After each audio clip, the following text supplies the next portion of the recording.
Hello, and welcome back to another edition of All or Not According to Jack with your host, Jack Toledano.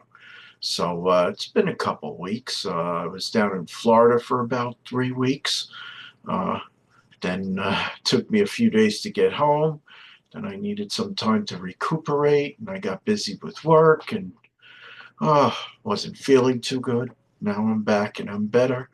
Um, in the meantime, while I was down in Florida, I recorded a 20-minute episode, but for reasons totally unclear, I had some technical difficulties and I decided to shelve it and re record it when I got home.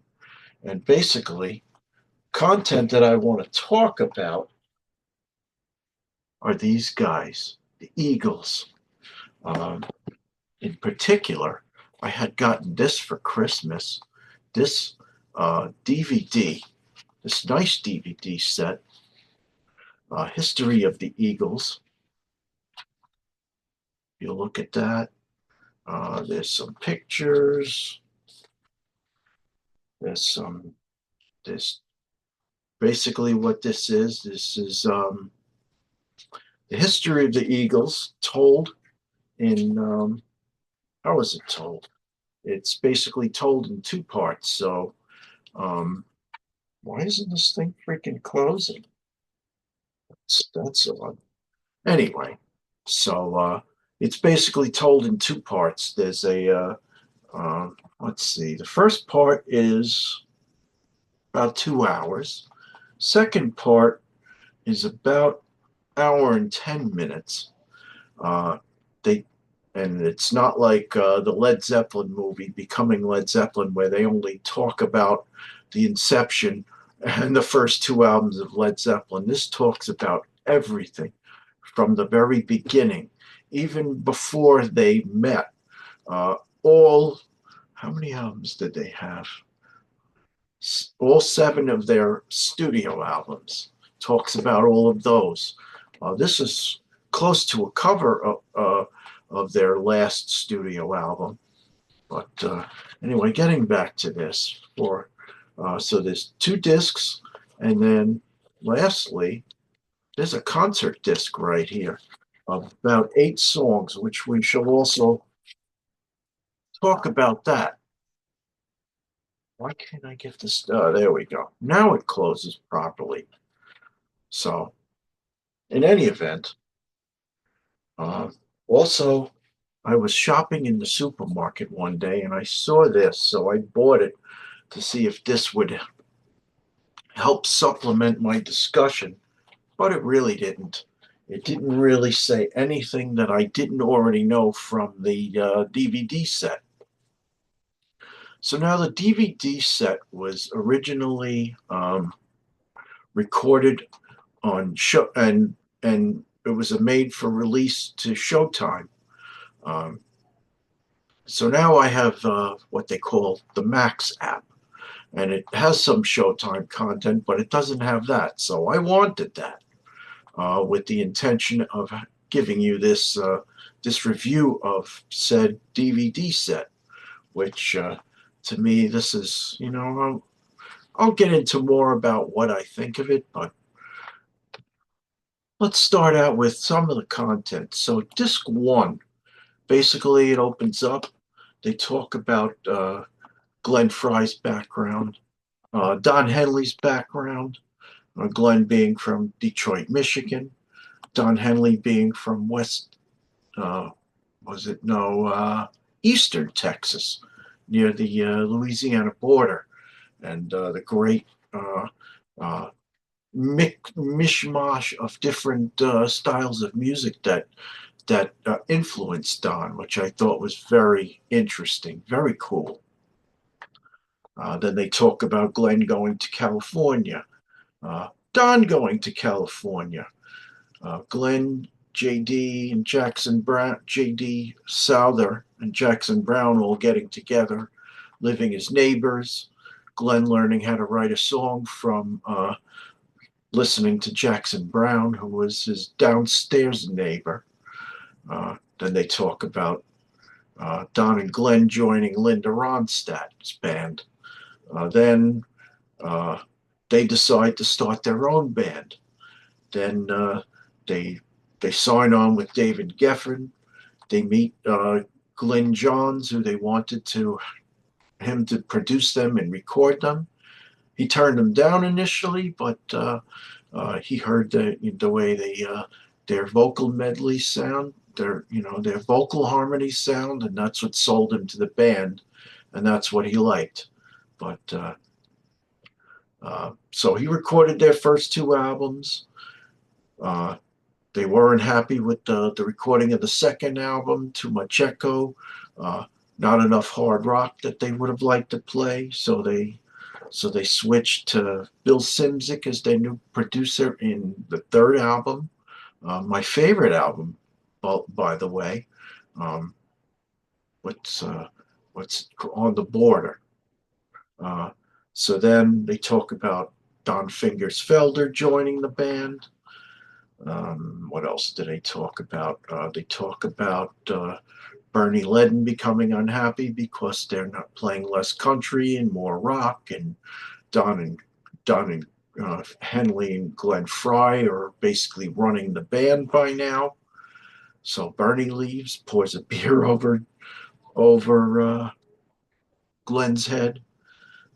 He leaves. Joe Walsh replaces Bernie. Basically, the funniest parts of this documentary are when they talk about Joe Walsh and his room trash and getting together with Joe Belushi. All good stuff. That's at about the hour and 20-minute mark. So check that out. They talk about the fifth album, Hotel California, and how Don Felder came up with the licks and the chord progression. Uh, Don H and Glenn come up with the lyrics and the theme, and there you have it. There's a song. There's an album.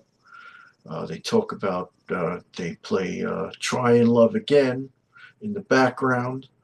They talk about "Victim of Love" and basically taking the vocal away from Don Felder, something he never forgot, would lead to more difficulties with Don in the future. Randy Meisner starting to become unhappy, being bullied into singing. What the heck is it? What's his song? His signature song. Da da da da.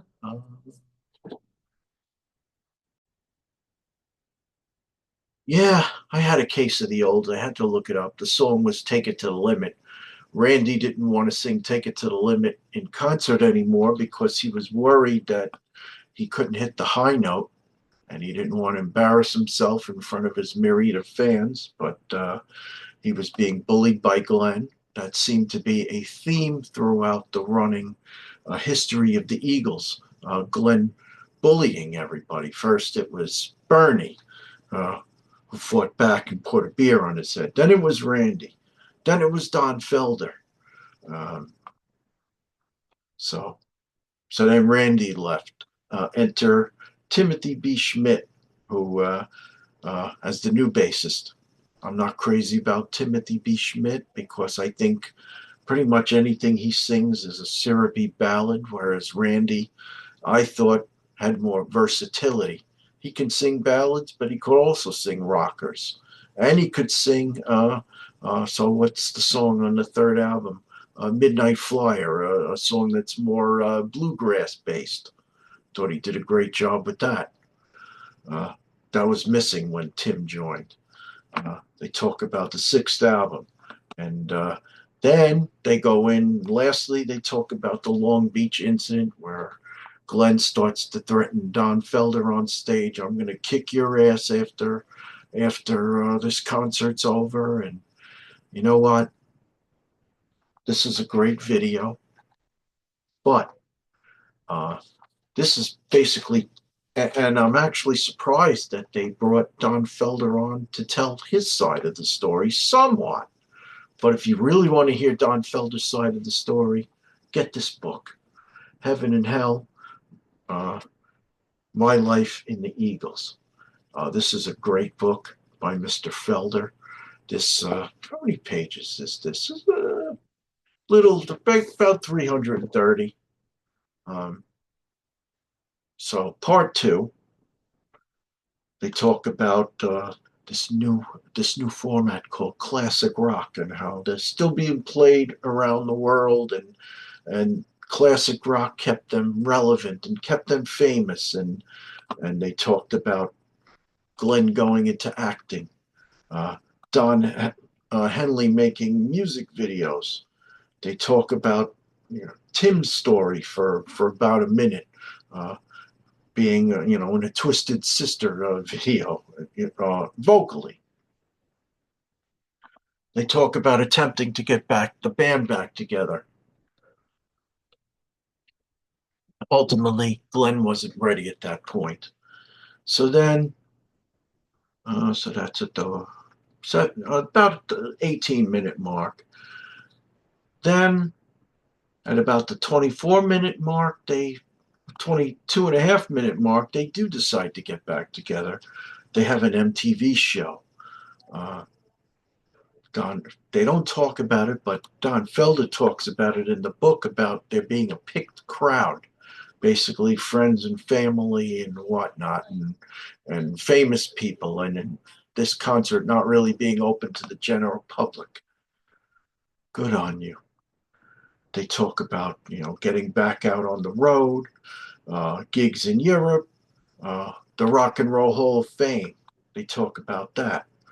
Uh, then they go right into more problems with Don Felder, which you know what, you kind of have to watch it, but you also have to read Don's book. Uh, you know what? There's two ways to look at this. Uh, yes, Glenn and Don Henley were more relevant because they had successful solo careers. They were the main attractions in the band. Uh, Whereas you look at Timothy B. Schmidt, Joe Walsh, and Don Felder's solo careers, they didn't amount to what Glenn's and Don H's did. So they wanted more money for their, you know, and you know what? Glenn said, I will only do this if we can, I'll only consider doing this if Don Henley and I make more money than the rest of the band. So he basically changed the deal.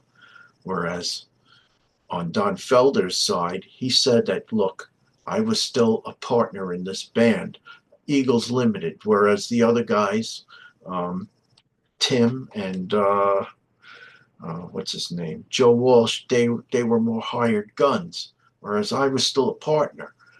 I should be getting a bigger piece of the pie, which he wasn't getting. So I can see his gripe. So he kept on at him. He kept on at him until they couldn't take it anymore, and they let him go. Uh, right after the Millennium concert in 2000. Uh, Believe what you want to believe, but they settled it. And if you read Don's book, Don sued them.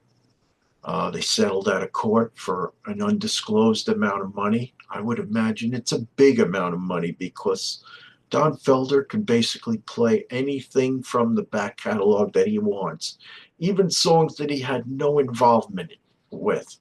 He, like Life in the Fast Lane, he didn't have a writing credit for that. Witchy Woman, he didn't have a writing credit for that. Whole bunch of things. Seven Bridges Road, which was a song that they redid. He played that on stage when I saw him last summer. Uh, so take from whatever you want out of this. It was great. I give it 5 stars because I think it tells a great story, some of which I don't agree with, but they basically go through the entire history. I like the fact that they interview each one of them, and they cut to each one of them and interview each one of them in their own separate room. Even Don Felder, I thought was pretty cool that they brought him back for this. They had everybody. They had Randy Meisner for little bits, Tim Schmidt, Joe Walsh, uh, Bernie Ledden. They had all had very poignant things to say, which, you know what, that is the way any band should do their documentary, their lasting documentary. So good on you guys. 5 stars, 5 out of 5 on this. Let's talk about the DVD, the concert DVD. At first, I thought it was a full concert. No, it was only 8 songs. Uh, Hotel California, New Kid in Town, Take It to the Limit, One of These Nights, Lion Eyes, Rocky Mountain Way, Best of My Love, and Take It Easy. Um, you know what?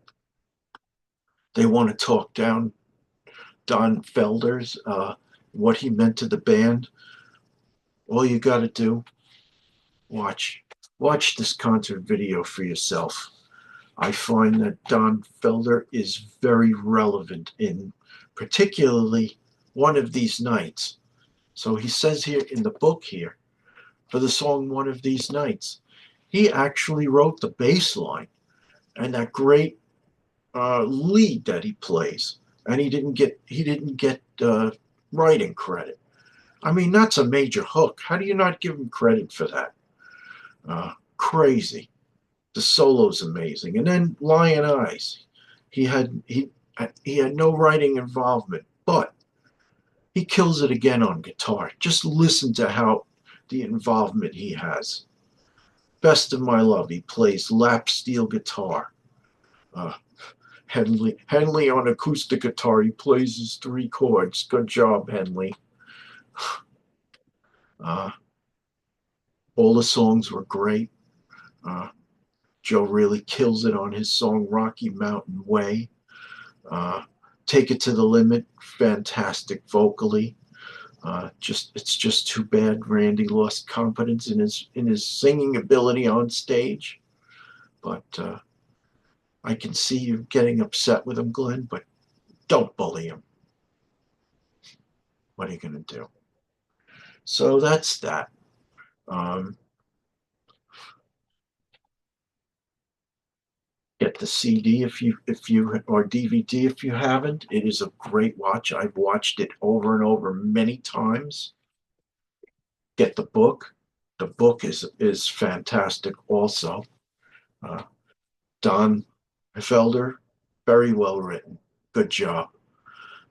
Last thing I want to talk about. So you may notice on my channel that since late last year, after I went and saw Wasp and Armored Saint, I put up one video and I haven't really put up any other videos.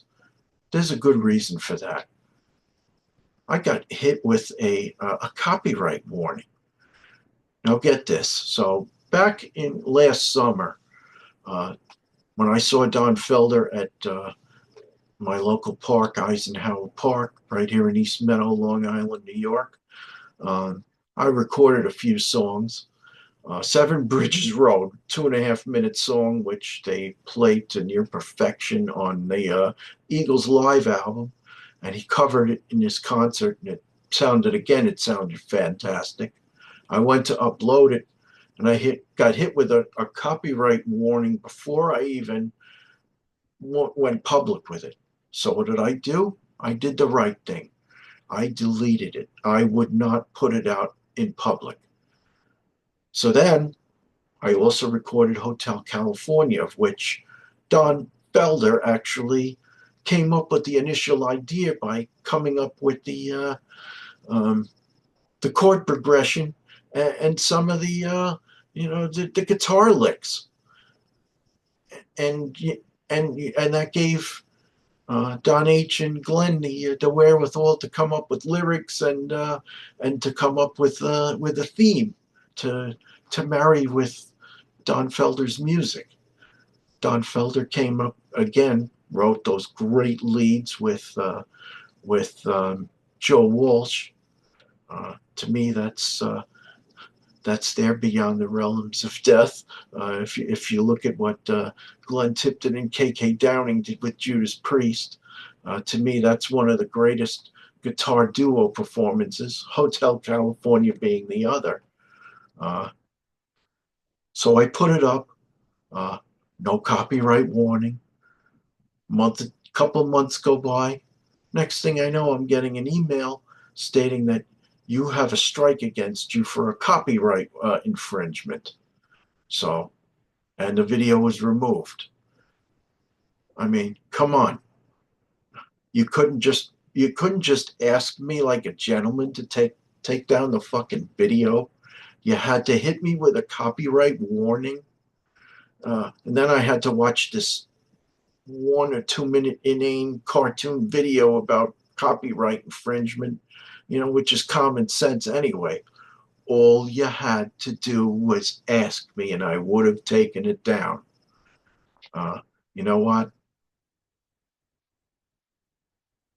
I I put this on my Christmas list, so that means my wife spent money to go into your coffers, Don Henley. I bought countless CDs by your band. Uh, I bought this book, uh, Don Felder's book, although it wasn't Don who hit me with the copyright infringement. It was Don Henley. I mean, I haven't made dime one from this channel. More more or less, I've spent money, and I continue to do so, and I will continue to do so. Granted, I don't buy as many CDs nowadays because I have Spotify, but you know what? That's between the artist and Spotify to work out. Uh, Spotify works to my advantage for other reasons that I'm going to get into in my next video. Uh, but it was I pissed?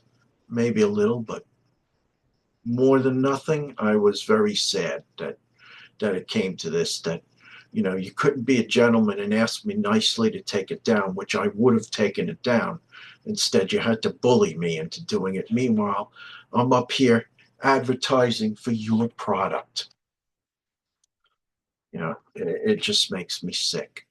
And now what are you doing? A good friend of mine, Lee, is going to see the Eagles, I think, sometime in April at the Sphere in Las Vegas. Ticket prices are like $300 to basically see half a band. Uh, one original member and two which are on your payroll. They're considered part of the band, but they're not part of Eagles Limited. I'm talking Timothy B. Schmidt and Joe Walsh. And then you have Vince Gill, who's probably another one who's on your payroll. People are spending $300 to go see that. Good luck. Buyer beware. I never would. Never again. Now that I got that off my chest, great DVD, great book. Check them out. This is Jack Toledano. Well, excuse me. All are not according to Jack, and we will speak soon. Have a good one, folks. Bye.